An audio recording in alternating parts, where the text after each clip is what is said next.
할렐루야. 네. 사람마다 겉사람과 속사람이 있습니다. 특히 겉사람은 속사람의 지배를 받습니다. 이 때문에 속사람이 잘 돼야 겉사람이 잘 되는 것입니다. 그런데 사람마다 속사람이 성령과 말씀의 통치를 받을 때 비로소 속사람과 겉사람이 잘 되고 하나님께서 기뻐하시는 열매를 맺을 수가 있는 것입니다. 이 때문에 오늘 본문에서도 말씀과 관련하여 여러 심령 상태에 놓인 속사람에 대해 말씀하고 있습니다. 열매를 맺을 수 없는 속사람의 심령 상태와 열매를 풍성하게 맺을 수 있는 속사람의 심령 상태, 마음의 상태에 대해 말씀하고 있습니다. 그런데 저와 여러분이 열매를 풍성하게 맺고 하나님께 영광을 돌리는 것이 주의 뜻인 줄 믿습니다. 이 때문에 주 예수 그리스도께서 본문에서 당신을 좇는 자들이 저와 여러분이 열매 맺는 신앙 생활을 지향할 수 있도록 구체적으로 여러 마음 상태를 조명하셨습니다. 회개하고 개선하여 전국에는 열매 맺게 하시려고 여러 마음 상태를 조명해 주신 줄 믿습니다. 그러므로 저는 본문에 나타난 여러 심령 상태에 대해 알아보고 성도 여러분과 함께 은혜를 나누고자 하는 것입니다. 할렐루야. 아멘. 따라하시겠습니다. 첫째로 길과 같은 마음 상태가 있다. 마음 상태가 있다. 우리는 속사람이 아주 잘 돼야 되는데 이 속사람이 가장 잘 되는 기초가 마음이에요. 그런데 우리 마음 상태가 잘 돼야 되는데 길과 같은 마음 상태는 잘된 속사람의 마음이 아니에요. 그럼에도 길과 같은 마음 상태가 있습니다. 여러분, 주께서 길과 같은 마음 상태에 대해서 말씀하셨습니다. 우리가 본문 18절에서 19절 말씀을 같이 읽으시겠습니다. 그런즉 씨 뿌리는 비유를 들어라. 아무나 천국 말씀을 듣고 깨닫지 못할 때는 악한 자가 와서 그 마음에 뿌려진 것을 빼앗나니 이는 곧 길가에 뿌려진 자요. 아멘. 여러분, 여기서 길가는 누구나 밟고 지날 수 있는 논밭 사이의 농로, 그러니까 논두렁, 밭두렁, 농로를 가리킵니다. 그런데 길가란 진리라고 믿는 굳어진 마음인 것입니다. 진리가 아님에도 진리라고 믿고 있는 굳어진 마음입니다. 요컨대 어떤 이는 마음밭에 수많은 교훈으로 가득 차 있습니다. 어떤 이는 수많은 간섭으로 가득 차 있습니다. 어떤 이는 수많은 철학으로 가득 차 있습니다. 어떤 이는 아집으로 가득 차 있습니다. 이 때문에 길과 같은 마음 상태에 놓인 자는 하나님의 말씀의 씨앗을 수용하지 아니합니다. 그런데 말씀의 씨앗을 수용하지 않기 때문에 마음밭에 말씀의 씨앗이 싹을 틔우고 자라날 수가 없는 것입니다. 말씀의 씨앗이 자라서 바람직한 속사람을 형성할 수가 없는 것입니다. 이 때문에 길과 같은 마음 상태를 가진 자는 회개해야 하는 것입니다. 아멘. 회개 여부가 회개를 하느냐 마느냐에 따라 생명과 사망을 결정하는 까닭에 길과 같은 마음 상태를 가진 자마다 회개해야 하는 것입니다. 아멘. 예컨대 주의 제자 가룟 유다는 예수 그리스도께서 천국을 선포하시고 생명의 복음을 선포하셨음에도 불구하고 복음을 믿지 아니했습니다. 탐심을 버리지 아니했습니다. 탐심을 버리지 아니한 까닭에 거룩한 헌금을 도둑질했습니다. 더욱이 가룟 유다는 마태복음 26장 25절에서 예수 그리스도로부터 주를 배반할 자로 지목을 받았음에도 회개하지 아니했습니다. 오히려 완악한 마음을 가졌습니다. 주께서 당신이 담당할 십자가의 고난을 선포하시자 속된 소망이 끊어진 줄 알고 예수님 따라다니다가 출세하려고 했는데 그런 소망이 끊어진 줄 알고 주님을 배반하고 말았습니다. 끝까지 길과 같은 마음 상태를 회개하지 아니한 것입니다. 그렇게 하다가 주께서 정죄되는 것을 보고 양심의 가책을 받아서 스스로 목매어 죽고 말았습니다. 하지만 사도 바울은 길과 같은 마음 상태를 회개했습니다. 예컨대 사도 바울이 길과 같은 마음 상태 때문에 교회를 핍박하고 그리스도인들을 잡아다 죽이는 일에 앞장섰습니다. 성도들을 잡아다 죽이는데 앞장섰습니다. 하지만 부활하신 주께서 다메섹 도상에서 사도 바울에게 나타내시고 말씀하시자 바울이 즉시로 회심하고 회개한 줄 믿습니다. 그렇게 하여 사도 바울이 위대한 복음 전도자의 사명을 감당했습니다. 전도자요, 선교사가 되어 가는 곳곳마다 인류에게 절대적인 복음을 선포하고 하나님께 영광을 돌렸습니다. 신약 성서의 많은 부분을 성경과 교감하면서 하나님의 말씀을 지필해서 복음을 전파하고 하나님께 영광을 돌리게 된 줄 믿습니다. 그러므로 우리는 길과 같은 마음 상태를 기경해야 합니다.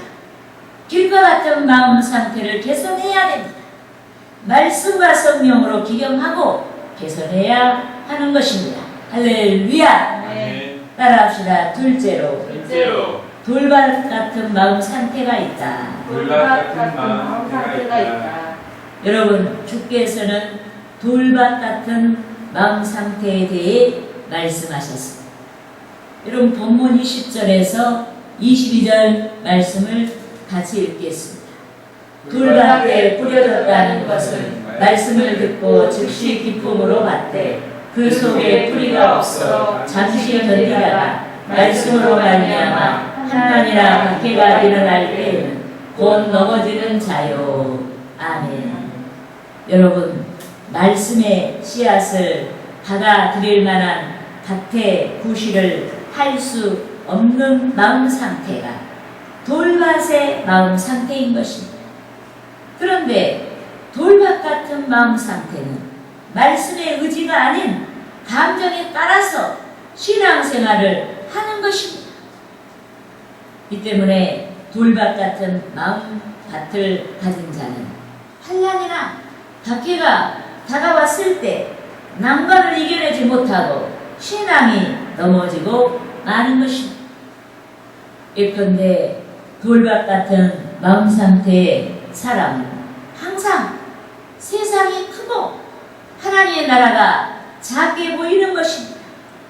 현세가 크고 내세가 작게 보이는 것입니다. 세상의 권세가 크고 하나님의 권세가 미미하게 느껴지는 것입니다. 속된 축복을 갈구하고 신령한 복을 갈구하지 아니하는 것입니다. 육신의 쾌락을 줬지만 신령한 기쁨은 도외시 하는 것입니다. 더욱이 시류를 좇는 까닭에 삶 가운데 절대적인 주의 말씀을 구축하지 아니하는 것입니다. 예컨대 이삭의 장자에서는 돌밭 같은 마음 밭을 가졌습니다. 이 때문에 장자의 특권을 가지고도 신앙을 배우지 아니했습니다. 장자의 특권을 가지고도 은혜를 사모하지 않았습니다. 장자의 특권을 가지고도 그의 어머니에게 하나님의 말씀을 배우고 실천하기보다 사냥의 능력을 과시하기 위해 산약을 쏟아냈습니다. 그렇게 하다가 어느 날 취장한 상태에서 한 끼 양식인 팥죽을 위해 자기 동생 야곱에게 장자의 명분을 매도하고 말았습니다. 여러분 창세기 25장 29절에서 34절 말씀을 같이 따라 하시겠습니다. 창세기 25장 29절에서 34절 말씀을 따라 하시겠습니다. 야곱이 죽을 쏘았더니 에서가 들에서 돌아와서 심히 피곤하여 야곱에게 이르되 내가 피곤하니 그 붉은 것을 내가 먹게 하라 한지라. 그러므로 에서의 별명이 에돔이더라. 야곱이 이르되 형의 장자의 명분을 오늘 내게 팔라. 에서가 이르되 내가 죽게 되었으니 이 장자의 명분이 내게 무엇이 유익하리요. 야곱이 이르되 오늘 내가 맹세하라. 에서가 맹세하고 장자의 명분을 야곱에게 판지라.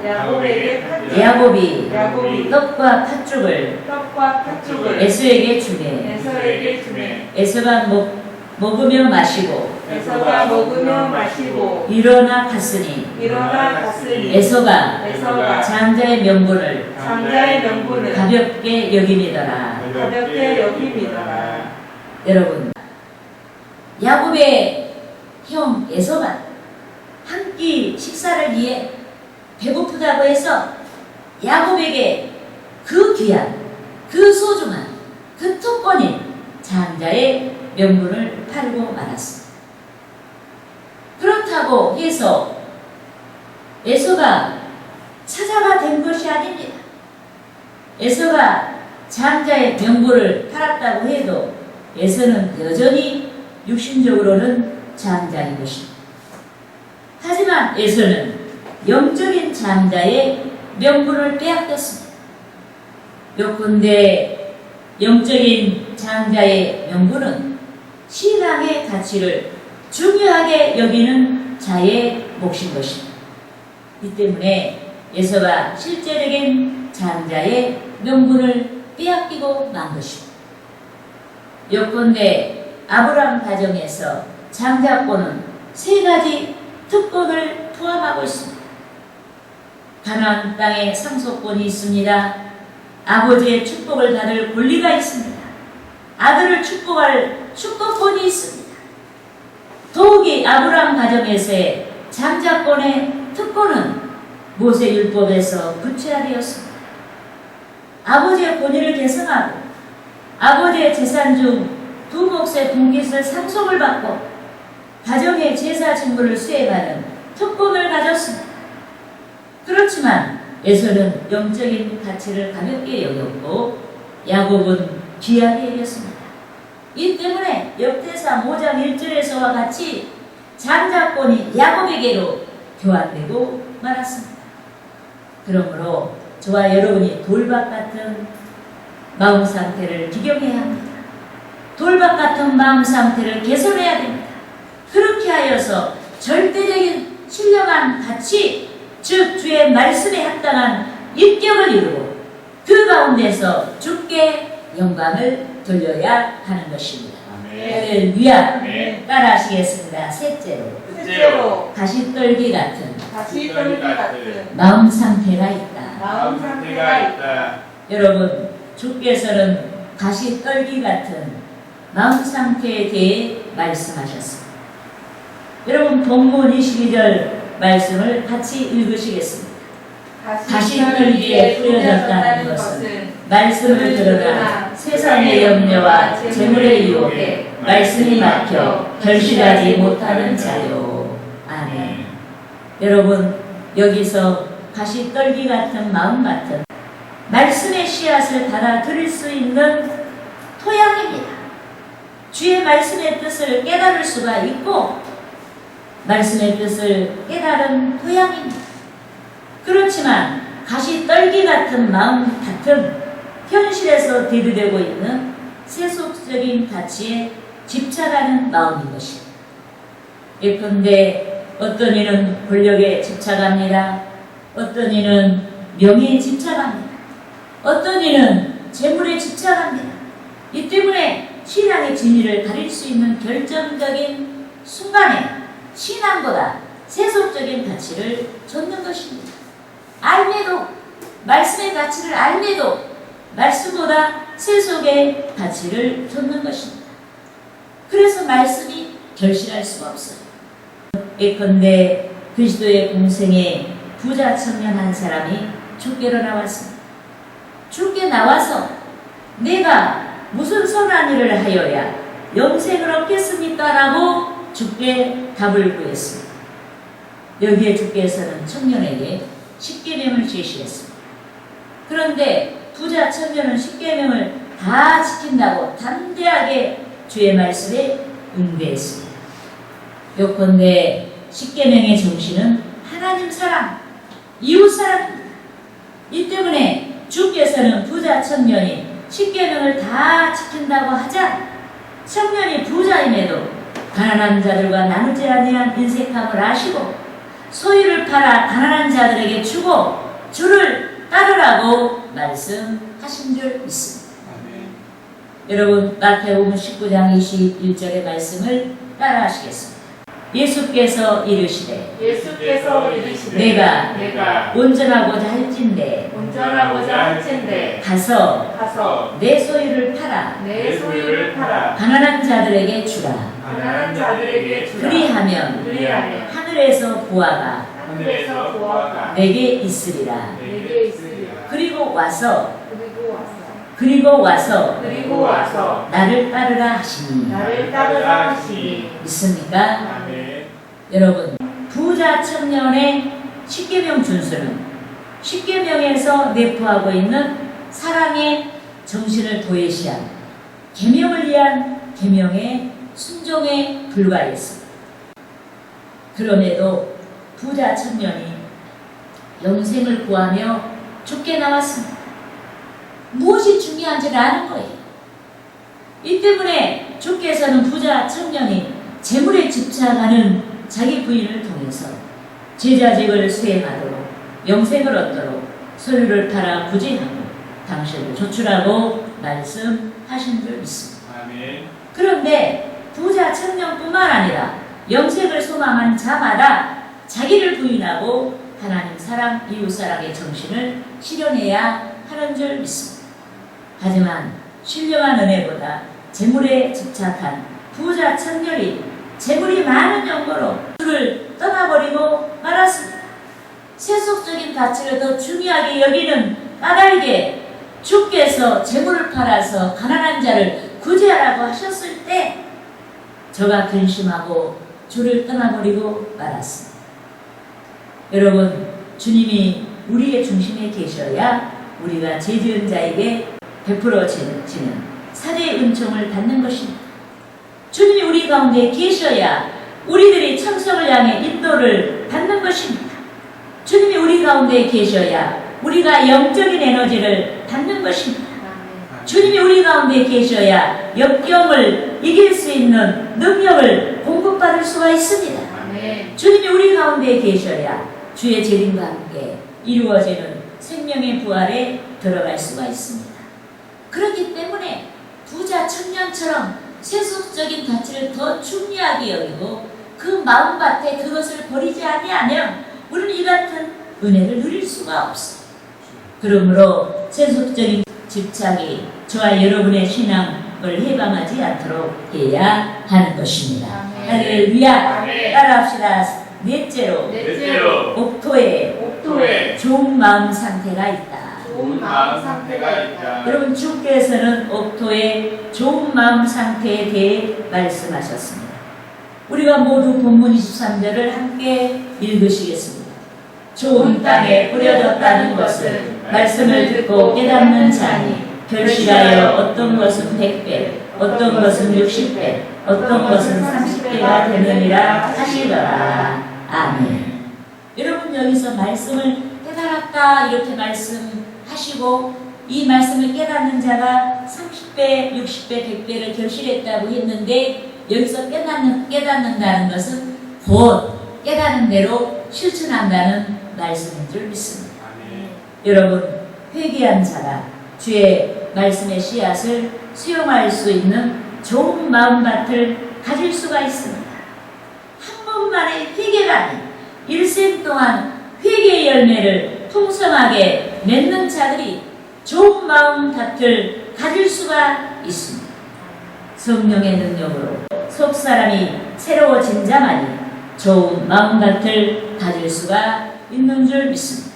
여러분 따라하시겠습니다. 고린도후서 고린도후서 4장 4장 16절 말씀. 16절 말씀. 그러므로 그러므로 우리가 우리가 낙심하지 아니하노니 낙심하지 아니하노니 우리의 겉사람은 우리의 겉사람은 낡아지나 낡아지나 우리의 속사람은 우리의 속사람은 날로 새로워지도다. 날로 새로워지도다. 믿습니까? 아멘. 여러분, 우리는 일생 동안 주의 은혜 안에 살면서도 낙심할 수밖에 없는 여러 중앙의 정철 속에 살고 있습니다.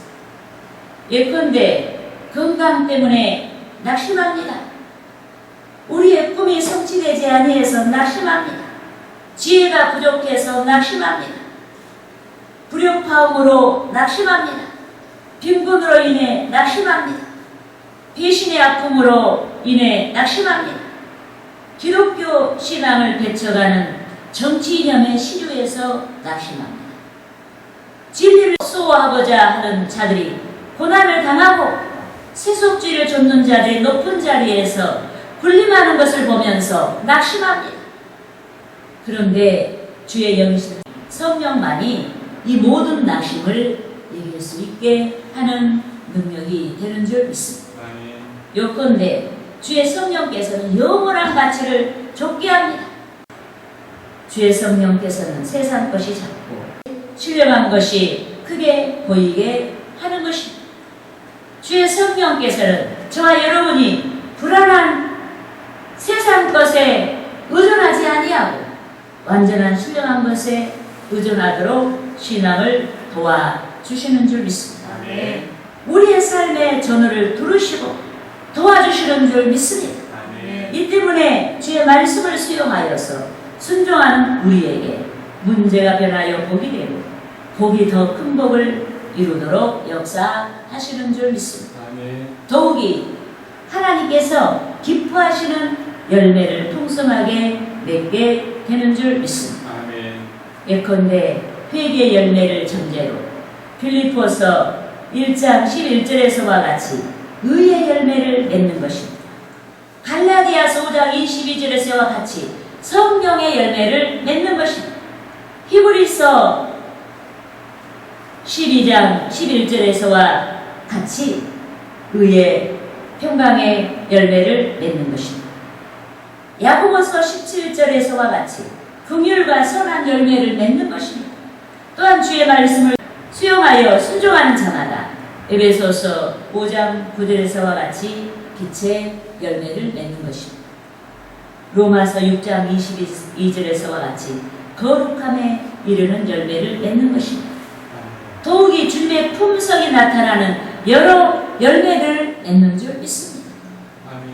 그러므로 주께서 기뻐하시는 열매를 사모하는 저와 여러분이 항상 회개하고 성령의 능력으로 우리의 심령을 새롭게 하여 주의 말씀의 씨앗이 뿌려졌을 때 즉각 수용하고 순종해야 하는 것입니다. 아멘. 할렐루야.